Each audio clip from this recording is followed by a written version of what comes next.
Welcome back, ladies and gentlemen. It's a lovely day for a fable, and I happen to have one right here. This isn't going to be a normal book review. I'm well acquainted with the author I'm reviewing today. As such, and with his permission, I'm going to attempt to be a little deeper than I normally am. But let's get a few things out of the way. First, the views expressed here are my opinion, as are the technical critiques. Please consider picking up the book and forming your own opinions.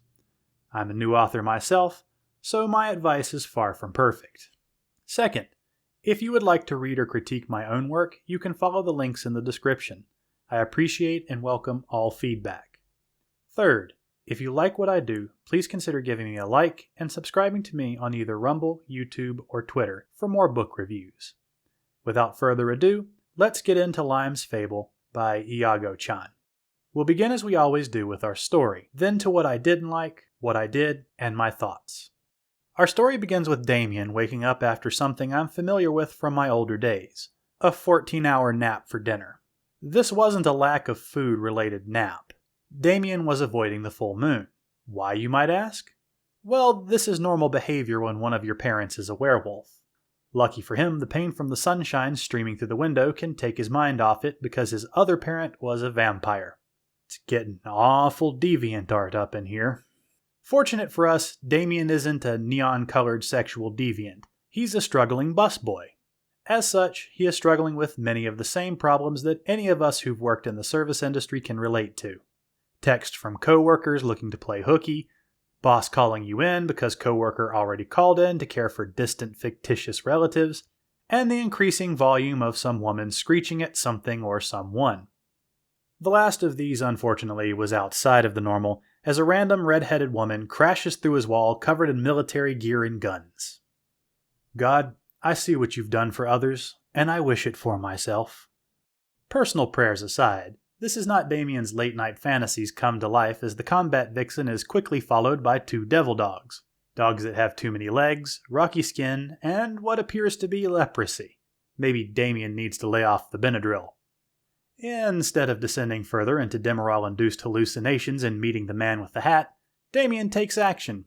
Using his supernatural strength, he tears one of the dogs in half. The other devil dog, sensing danger, summons his inner Pokemon and uses Poison Shot. This takes the form of narcotic-laced burrowing bullet worms, but it wouldn't be a drug-induced hallucination without burrowing worms. Damien does the only sensible thing and nopes out, losing consciousness. Turns out it wasn't a hallucination, and Damien wakes up in a different world. The Firehair combat angel he saved thought reciprocity would be the best course of action, and took Damien with her, back to her world, to save him from the burying opium worms. How thoughtful. The girl happens to be a mixed breed just like our main character, but where Damien's parentage is one out of a crappy teen novel, Roberta, our ginger adeptus sororita, is more HBO original. She's half elf and half fae. She's also not alone, and I want to take a moment to introduce you to our old world fairy tale roster because they really struck me. First off, there's Candle, a short chubby healer with a massive cowlick who eats rocks and dirt to fuel his magic. Second is Boulder, the pacifist T-1000 who loves cooking but also enjoys more earthly cuisine like our healer.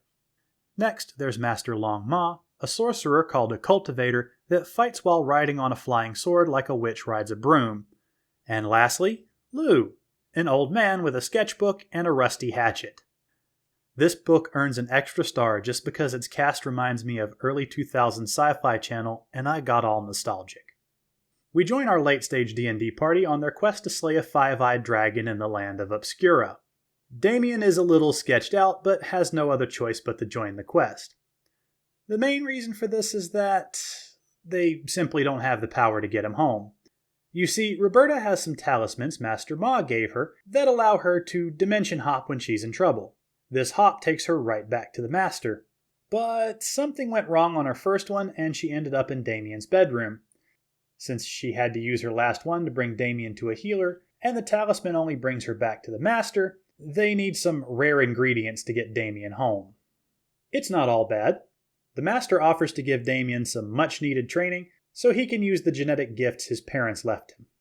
This has more to do with surviving the hostile world around them than any actual altruism. something which is made clear after Damien is tricked into receiving a tracking brand in the guise of a test. After some brief training and traveling, they come across a burnt village. Now I want to be clear, when I say burnt, I don't mean singed, or the buildings were burnt down. I mean the area has been so thoroughly decimated that the nearby river has turned into a syrupy acidic sludge, slowly etching its way across the glassed landscape. This ain't no Western dragon we're dealing with. To make this point a little clearer, we're introduced to the Wasteborn, or as I like to call them, scat abominations. It turns out the dragon is so magical and corrupting that just passing through its digestive system is enough to create living abominations of trees, rocks, and random body parts. Those they encounter in the village are fairly weak and already dying, so an unseen DM decides to get Dark Souls on our travelers and unleashes the giant monster lobsters on them. This is done by means of exploding up through the ground, and cue the battle music. It turns out all kinds of monsters follow in the dragon's wake. The closer they get to the dragon's lair, the worse it gets. Damien gets himself pretty beat up between the acid-spitting giant lobsters and the scorched acidic river. Luckily, his parents gave him the perfect solution. He starts to wolf out, and the master has to put him down the good old-fashioned way. Blunt force trauma to the back of his head. It looks like he's going to need a bit more training before he can master his powers. And this is where I'll leave off with the story.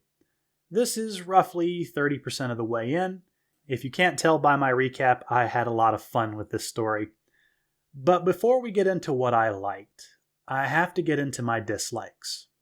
So let's get this out of the way. The prose are rough. Now, I'm no Hemingway. My prose have been described as simple and conversational.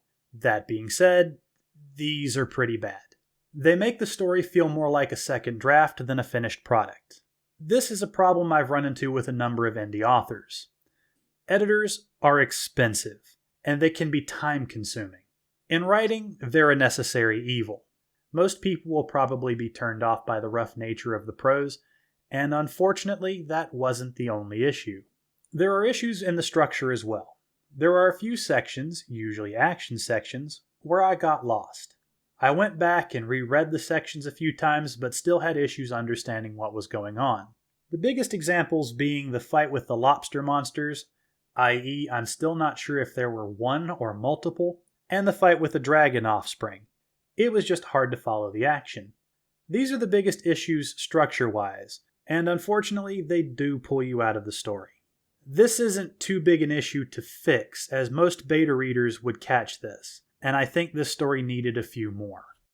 My last issue is probably a bit petty, but it bothered me. The characters felt underdeveloped. This is complicated by the fact it's a very short book, but with a cast as vibrant as this one, I feel like it probably should be addressed. I believe this is the author's second novella, and these problems are easy enough to fix with practice and feedback. There are aspects to this story that could have made it a true gem, and that is what will bring me to my likes. As stated previously, this book is wild. It may be the second craziest story I've read since Model Land, and that book is an acid trip in a 1980s toy store. The characters are vibrant and odd. Everything feels colorful and eclectic. The best way I can describe it is a veteran D&D campaign with about 20 homebrew modules attached and a DM who just works with anything his players throw at him. There's also some great world building here. 2 of the characters in the party are Earthlings, and I don't mean from the planet Earth. Think of them as what humans would be like if we were made of earth and rock instead of blood and bone. They have a different life philosophy, but are close enough to human to be understandable. There's also the magic system, which feels like it's from an old Chinese fable, mixed with a few early 2000s fantasy shows and movies, and a touch of anime, because there's no escaping that influence. I could spend all day picking through all the media that may have inspired it, but it would ruin the wacky thing I just enjoyed. It was also free of what I find most annoying in modern fantasy, over-explaining. The magic in the world feels like it was pulled from 1,000 different places. With few exceptions, there's almost no common origin. Our half-elf Battle Ginger uses magic to generate the ammunition for her staggering array of guns. Our healer must consume magic gems and earth to fuel his magic powers. Then there's the steps of the Northern Stars, which incorporate walking patterns and direction to manipulate cosmic energies and cleanse the mind of foreign influence and other weird abilities. It's all so bizarre, but somehow it mixes into a strangely interesting story. The last on my list of likes is the villain. The dragon they're hunting isn't a Western-style dragon with its teeth, claws, fire, and maybe a bit of magic. It's an Eastern dragon.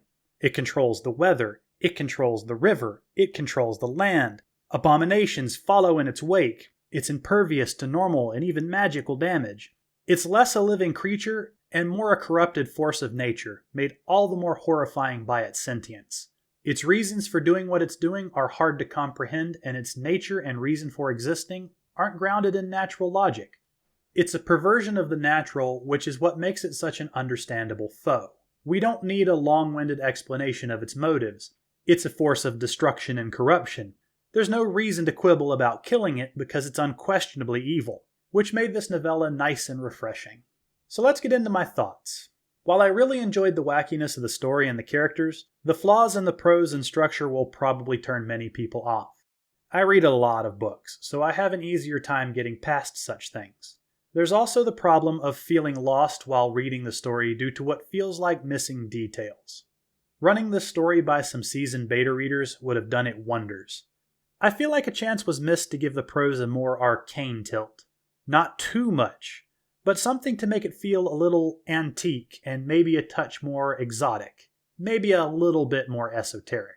It's probably asking too much, but I feel like this could have been an amazing story with more feedback and a very heavy shine.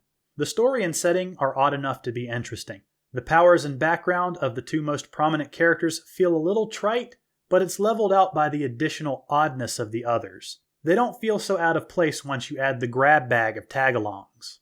The story also had a good ending, and by that, I mean it had a solid ending. Even if there is a sequel, it won't be the same world with most of the same characters, given how the story ends. And it was only after reading this that I remembered my most important rule of writing. The best stories end.